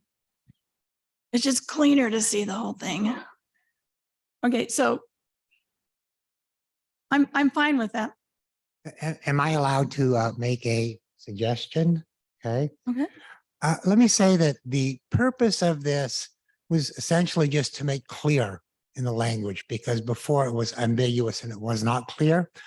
I think it might be a good idea to send it back to committee to rework it, to be consistent with what seemed to be a clear consensus on the part of the Senate. I mean, that it was not our intention to fly in the face of the opinion of the Senate. So First, we have a motion though on the table to change the wording from 1.0 to according to the unit rules. Oh, Is that correct? So we need to, that has to be seconded. Okay, yeah. Okay, so is there any discussion related to that? You want to go to the different, looks like Polytechnic might have a question. Polly, you have a question? Oh, yes, we have many questions. I think general consensus here is certainly to send this back to committee or to have dueling motions that essentially either offer this definition of like 1.0 versus benefits eligible. Define, if definition is needed, absolutely, but there are varying definitions and the committee keeps bringing forth a singular definition at a time when really the options are what senators feel they should be voting upon or given the option to vote upon. Okay, so what we need to do is we need to vote on the motion that is currently on the table. Discussion should be only towards that motion. If you want to go ahead and vote that down and then somebody make a new motion to send this back to committee, we can do that too. Yes. Does that sound? Sounds good. Okay, so is there any other comments related to the new motion to change the wording? Yep, there's another one. at Any- Polytechnic. Polly? Yeah, so while I think it's a potentially interesting and incredibly problematic idea to let units make that decision, I'm pretty sure that that would be legally problematic for the university. If the university defines full-time as benefits eligible for faculty, units cannot then unilaterally decide, oh, you know, we're only going to consider you full-time if you're 1.0 FTE or you're 0.9 FTE or whatever they decide. And part of this, I will say, part of this is a problem stemming from university council to tell the Senate that the Senate could decide what constitutes membership. Because I don't think legally we can define full-time in a way that differs from the way the university defines it when we are a university body. I'm not a lawyer, but that would be my take on it. I would briefly like to add my suggest that we do not pass this. I think leaving to the unit level will lead to confusion and inconsistency. And that's something that, speaking as the former CISA CAC president, we had inconsistency getting answers to this from general counsel, as Eva suggested there. So I think I would vote no on this in hopes that we could refer to committee or some other action in the future. As a point of clarification, I have spoken with general counsel, and there is no university-wide definition of full-time. I mentioned that for that's what I was told by general counsel. Regardless of that, I would like for us to have a definition which we are all happy with and amenable with. So Are there any more yeah, are there any comments more related to the comments? amendment? Amendments? Okay, then let's go ahead and call a vote. Okay, Zoom, okay. Now, when the vote is called, it's for this change. All right, it's not for the whole, for the initial amendment. It's for the change to the amendment. So we will vote on the change and then vote on the And then- changed amendment or If it changes, if If it people, changes, right, if it okay. doesn't change, then somebody else might say, I want to Question. send it back. Okay, Colleagues, Okay, yes, question. Okay, wait, but we haven't gone through the Zoom people yet, the first time around. So I have Okay. two senators on Zoom that would like to speak. Senator Feller? Yes, I was under the understanding that I didn't have to speak up at this point because I agree with all the arguments that were so beautifully presented by Yvette and a lot of other people. And I fully agree with defining the 1.0 is non-inclusive. It goes against ASU's charter, but I'm open to other definitions that we're discussing that came out of Polytechnic. Thank you so much. Thank you. Thank you. And then Senator Kaiser.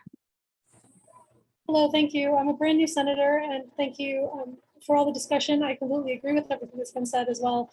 I just also wanted some more information about how many people this would affect, what the current makeup is of the senators, and just to understand better, what problem we're trying to address. Thank you. okay, thank you. Downtown has a question. Can you hear us? Yes, we can hear you. Thank you. Hello, I'm Elisa Bienenstock from Public Affairs. My question is just sort of clarifying, especially to the amendment. Are we also thinking about including people who are less than benefits eligible, or that would, because from what I read, it seemed as though this was just a clarification of what we meant by full-time as an FTE of 1. And in some sense, it seems, I don't know, to me, it seemed like it was almost protective of time if you're not 100% full-time and service of this type. So but when we were talking about inclusion, does that mean it would indicate that there would still be a problem of people who are less than full-time not having opportunities?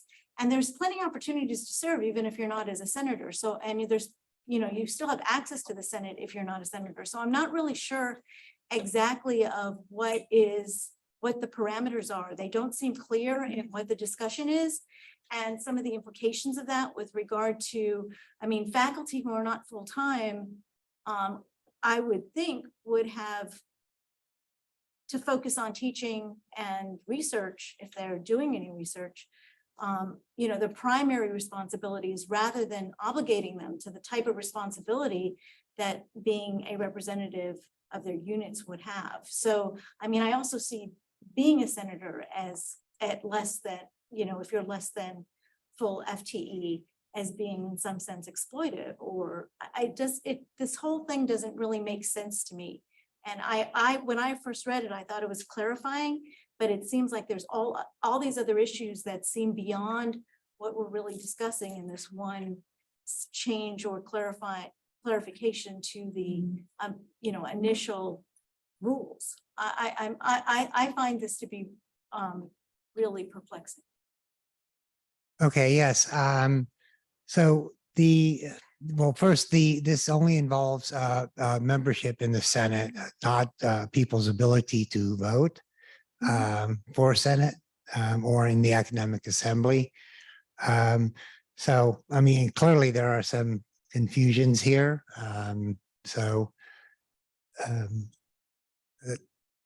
We have a comment. Okay, me again. I just wanted to say a few things in response to the last comment. One is the comment that you still have access to the Senate, even if you're not a senator. Well, I kind of have access to the Senate in Washington, even though I'm not a senator, but I don't have a voice. I don't have a vote. And I think that's the difference here. I mean, we're talking about a campus with 5,000 faculty. Sure, they all have senators, but we're only talking about 100 to 120 senators with actual voting and speaking privileges. And I think that's a big difference to me. And then the second comment I wanted to make is no one is requiring anyone to be in the Senate. We're just sort of trying to set what the benchmark is. So no, but I can't envision anybody being told you're only 0.6 time, but you got to be in the Senate, and that's going to cut into your other stuff. It's just, I'm not sure why a senator has to be full-time. And apparently I'm not alone in that. And so that's why I suggested the unions as a means of that. Thank you. Well, point of clarification, the Constitution states that they need to be full-time. The question here is, how do we define full-time? So we can, if we want, define full-time to be 0.5. I mean, if that's the will of the Senate, we could do that, okay? But we could change the Constitution, but it seems to me it'd be much easier to simply define full-time as being benefit eligible, okay? If that is what we wish to do. Okay. Okay, we have a motion to amend the current proposal for change of the Constitution to go from 1.0 to as the units decide. I think that's something. Okay. Would this work for? So you can vote for or against that motion. If that motion fails, we go back to the original motion, the original proposal. And if somebody wants to put a motion to withdraw that proposal, they can, or we can just go ahead and vote up or down on it as it is. So we'll go ahead and amend it. Right. Or go back to committee. I have internet on. Or send it back to committee. You Sure. can send it back to committee as well. Okay, so just so that we understand, so if this one passes, then we're going to amend according to what Senator Bolmarcich has suggested.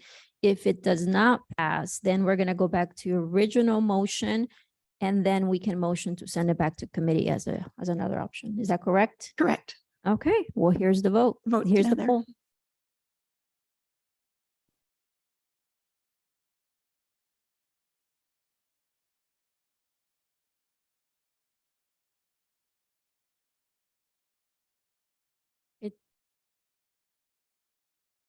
Is anybody else having issue seeing it? Okay, give me 1 second.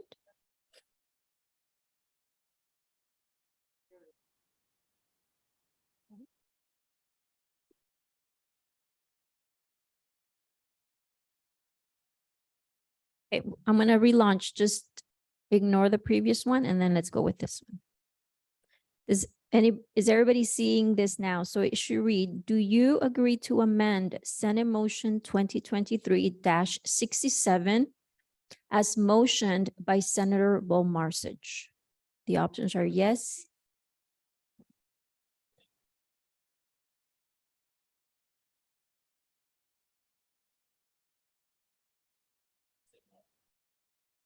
so I wouldn't worry about the actual question, just more make sure that you're looking at the wording.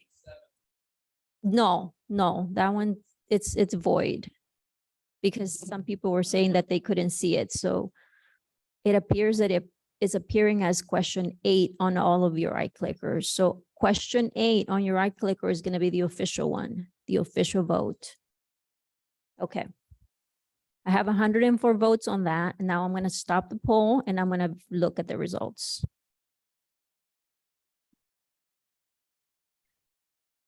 Okay, so we have 21 votes for yes, we have 76 votes for no, and 8 for abstain, so no. So this motion does not pass, which means that we go back to the original motion so that we can cast another motion to send back to committee or vote on the original motion.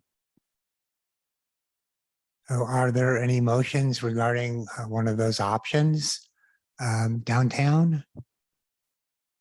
I motion send back to committee. Your second? Second, third, fourth. Discussion, Okay, their discussion. yeah, further discussion.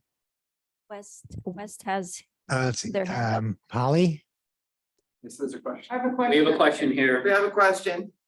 Okay, This is Senator Kaiselka, Greg, and I have a question when you say that this will be sent back to committee.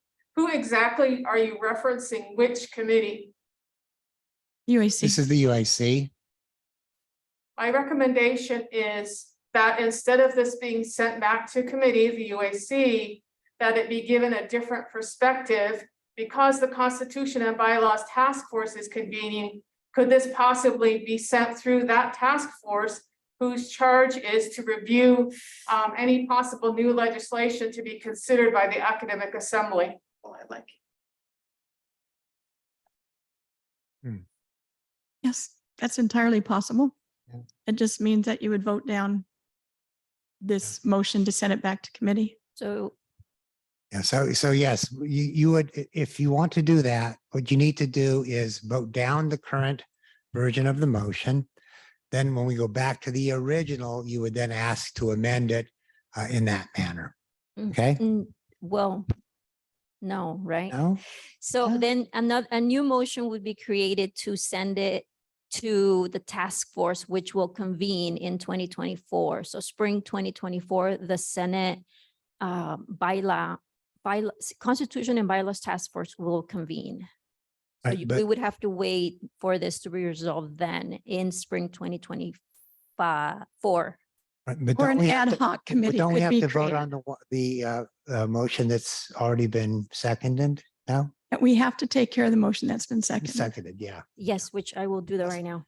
Then if you wish to go with this the task force notion, what you do is you vote against this. We will go back to the original version, at which point the request will be made to amend it, to send it to Or the vote it task down. force. What? Or vote it down. Or vote it down. Right. All right. So one modification at a time, okay? So any other comments or observations? Related to sending it back to committee. We have a question. Yes? The vote's not, shouldn't be up yet. Hold on 1 second. Hi. Yes, go ahead. Thank you. My name is Rachel Copper. I'm also a new incoming senator, and very happy to be part of this, I think, important discussion because academia as a whole has an equity issue. And I wanted to know, because I am new, if sending it to the task force has I think the nature of this question is whether we are representing faculty equitably, and does the task force actually have an equity component to it? If we were to vote not to send this back to the committee, but to send it to this task force. Okay. Thank you. Any other? What? Do you want to answer her that it does? Yeah, yes, that's, I mean, I believe that would be the case. So, so again, this is something for us to consider in terms of entertaining the possibility of sending it to the task force, but we need to follow Robert's rules to get there. So we can certainly discuss issues relating to any of the possibilities at this point before voting on the one which is currently before us. Okay, so other comments, observations? Senator Wells. Okay, so Polly? No. West? No. Oh, and Tempe. Dave, well, so I would advocate just voting all this stuff down. What I was planning to do next Senate meeting, because if you go into definitions of ACD 002 and you look for full-time, it's not there. And it's a fundamental problem. That's why my dean was able to take away my voting rights. So what I'm planning to do is put forward a resolution, and there was a couple of folks who were going to co-sponsor it last year, which puts in full-time and says full-time is benefits eligible unless otherwise specified. That will clarify, I think, all of this stuff, and we don't have to go through all this rigmarole. So I would just advocate voting everything down. Thank you. Well, I mean, let me say that I believe we are on the same page.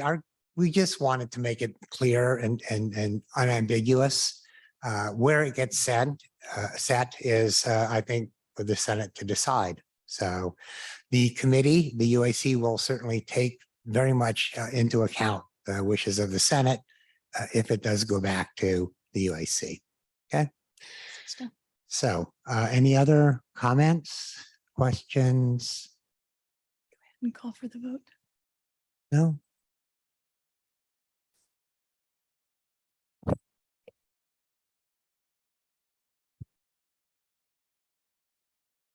Okay, we've got a senator talking and he can't talk to the microphone because he's on crutches.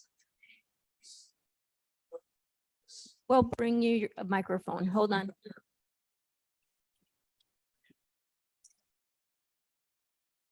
Well, Just a second, we're getting him a microphone. So can you put the motion up? Yes. Yes. We can see it? Yep. The new motion will be Yes. that this would get sent back to committee. Okay. That is the So current if- motion that if we're we talking say about. yes, then it's done, right? Just goes back to the Then committee. then it goes back to the UAC. If you Right. say no. No. It's done for today. Yes. So no other motions are going to affect this because it's being sent back. Correct. Yes. Okay. If you say yes. If it we gets say sent back. no, then we have to vote again on other stuff, which could include, do you just want to just trash this thing altogether and just start over? Yep. Okay. Yeah. And so, David, you're recommending that. Okay. Want to call for the vote? Okay, yes, I'll call for a vote now. Okay. And we're voting on whether to send it back to committee.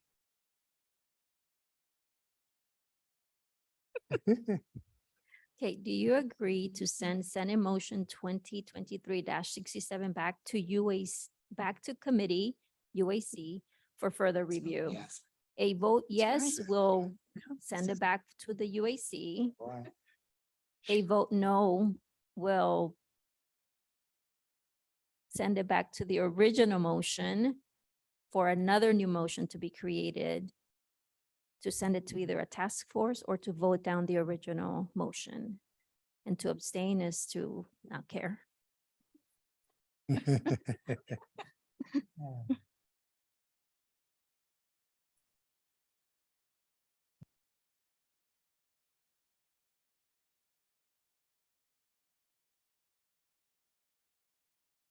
Okay. 100 and I'm ending the poll right now.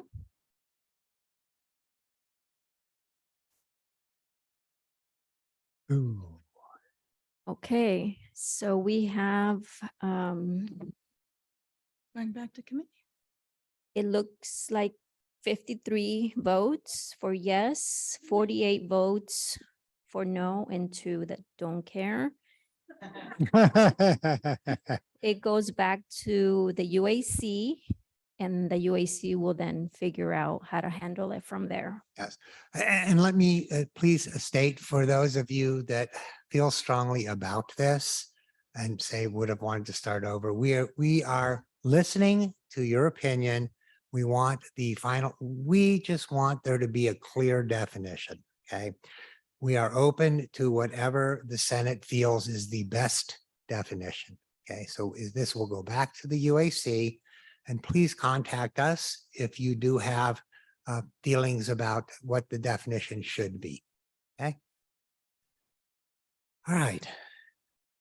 Anything else? Oh, yay. That night, All right. Senate committee reports. Okay. Oh, yes. Committee reports. I don't believe there would be any. Oh, we have to vote on the slate. All right. So we're going to put forward now the slate for the committees. These require the approval of the Senate. And so we'll put that up or. Okay, we'll call on Dave Burrell to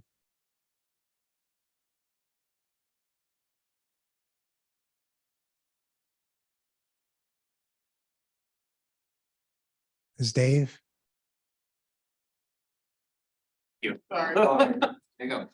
Sorry, y'all. My group here was very talkative about our thing, so we didn't hear you immediately, but we do have a slate for the committee on There you go. committees, appointments for all the committees.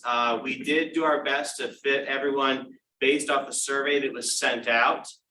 However, particularly in cases of those representing West or Polytechnic, due to the fact that there's just fewer senators for those slots, sometimes we were not able to give everyone their first, second, or even third choice. However, this is a slate of candidates that will have every campus and other areas of representation balanced as best as possible to have the committees operating at full strength. I appreciate Greg and Maria sitting down and working with figuring out some solutions to filling these committees. And I, of course, encourage you to vote for staffing our committees so that important work can get going immediately. If you did get my email notifying yourself, notifying that you were assigned to a committee, you will hear from the committee chairs after this is passed to get the work of those committees started. So you'll hear from them directly. That's all I have for you, Greg. That's it. So the vote now.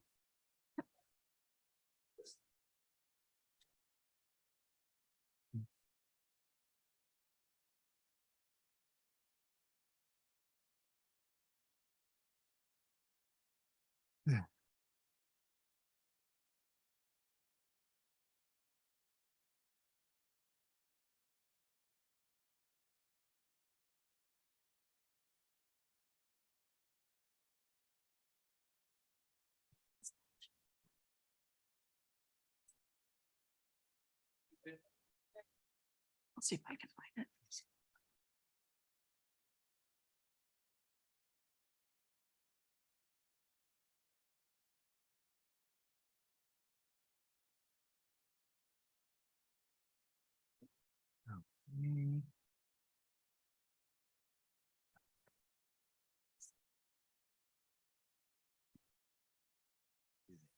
This was also included as an appendix B on the agenda, just FYI.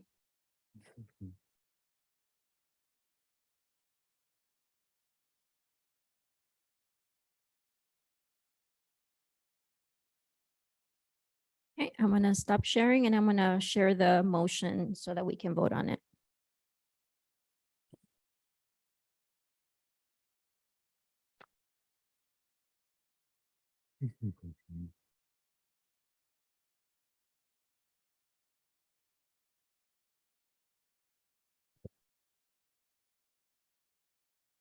Okay. So this motion reads, do you approve the 2023-2024 University Senate Standing Committee slate, as you just saw now?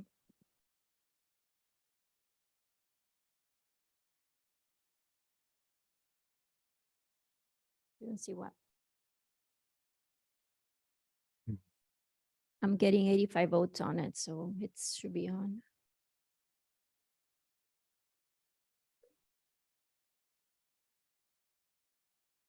I have 88 votes. You would.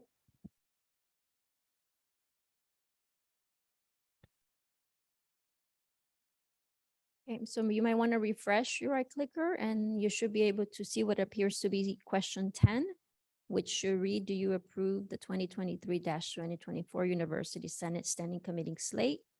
With the options being A for yes, B for no, or C to abstain. And I have 88 votes, 89. Usually we have some people left already, so we might have that. Okay, I'm gonna end the poll.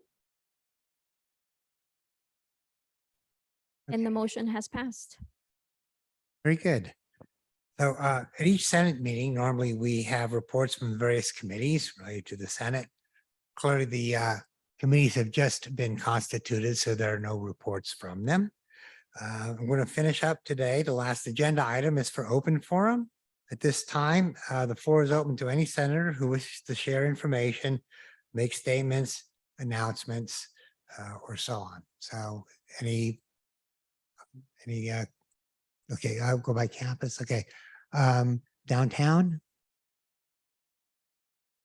We have nothing. Thank you very much. All right, thank you. Polly? Nope. Nope. No. Okay. All right, Tempe? No. And then finally West. No, thank you, Greg. Yeah, thank you. Thank you all. And with that, we are adjourned.